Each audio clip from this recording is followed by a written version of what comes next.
Hey people, it's Ruben from Hardjacker Horticulture here. I'm just doing a series. I'm thinking of doing a series of videos on weed management, and I thought I'd start with some general tips to avoid spreading common weeds. Um, so the key to good weed management is to get the weeds under control before they go to seed. This can be done by hand pulling small infestations or spraying larger infestations.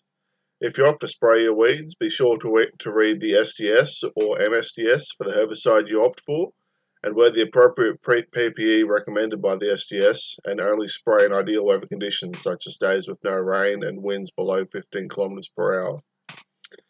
If the weeds have already gone to seed, there is a few other techniques to try and control them.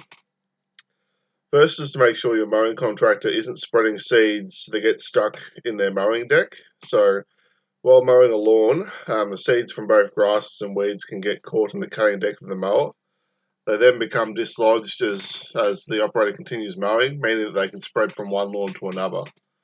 The easiest way to minimize the spread of seeds is to clean the machinery that have been used in weed infestations. So this looks different in different scenarios, but for a well-maintained lawn, for instance, you could use the hose attachment on the deck of the mower to spray water around.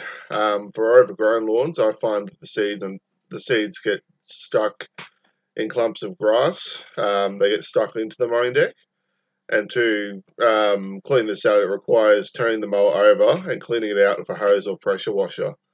I find the ideal time to do this is when changing the blades in the oil, because then the base plate gets taken off the mower and it's easier to get all around the cutting deck with the hose.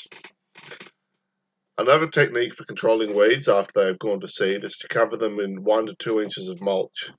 The mulch acts as a barrier between the germinating seed and the sun, meaning the seed has to expend more of its limited energy before it can photosynthesize, making the weed less likely to survive.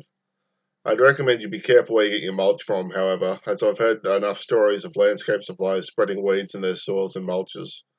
You'd want to buy a product that meets the Australian standard, or at the very least has been heat treated for at least 2 weeks. A thing people, I think people need, a thing that I think people need to know about spraying weeds is that different herbicides will interact with the weeds in different ways. One thing is that all herbicides will take a matter of weeks or even months to kill their target weed. Non-residual herbicides such as glyphosate do not kill the seeds, so the weeds can then regrow from the existing seed after they've been sprayed.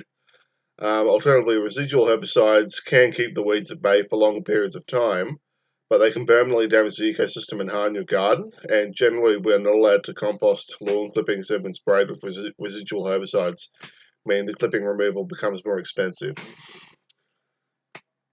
All around, weeds are a complex and harmful phenomenon that can harm both your health and the environment.